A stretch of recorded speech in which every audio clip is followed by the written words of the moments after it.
More people than ever are recycling in the city of Orlando thanks to the Single Cart Recycling Program. Since its launch in November 2012, nearly 3,000 more homes have joined the program, and over 100 new carts are delivered every week. But what is single cart recycling? The Single Cart program takes the complication out of recycling.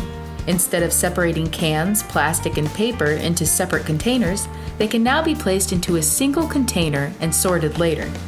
It's also a more cost-effective way of recycling.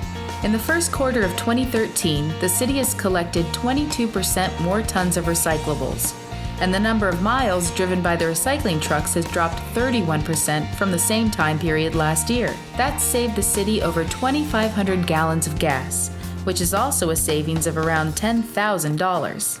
It all starts with a new recycling cart. The cart is color-coded to the week your recycling will be collected. You will receive a calendar when your cart is delivered. Match your cart's color to the color on the calendar to see what week your recycling will be collected. Remember, your recycling day will be different from your regular garbage day. What can be recycled in the new carts? Paper products, such as newspaper, cardboard, junk mail, magazines, and chipboard items like cereal boxes. And rigid containers, such as plastic, glass, aluminum, steel, and tin cans. There are two kinds of items that cannot be recycled. The first are items made out of styrofoam, such as egg cartons. The second are plastic film items, such as grocery bags.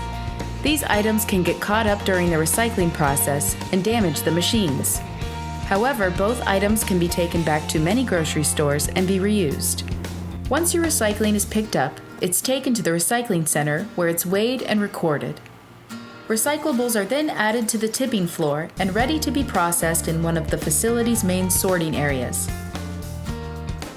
The first sorting area is where large items and non-recyclable items are cleared from the conveyor. The recyclables are then run through a series of discs, which separates items like cardboard away from the rest of the recycling. The cardboard is now ready for baling, while the rest of the material will continue to be sorted. Workers then sort through the remaining items, removing any cardboard or non-recyclable materials that may have slipped through.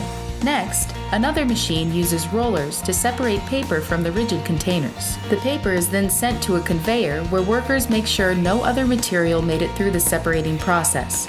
The paper is then ready to be baled. A machine then breaks the glass material and empties the pieces into an outside storage area. The remaining items are sent through another machine where magnets separate cans from the plastics. The plastic is then sorted by hand into separate storage areas depending on the plastic's type. The type is defined by the number printed on the bottom of the container. Once it's separated, the plastic is compressed, baled, and is ready for storage. Bales of all recycled material are eventually placed on trucks to be shipped to the buyer. For more information about our recycling program, you can call or email us.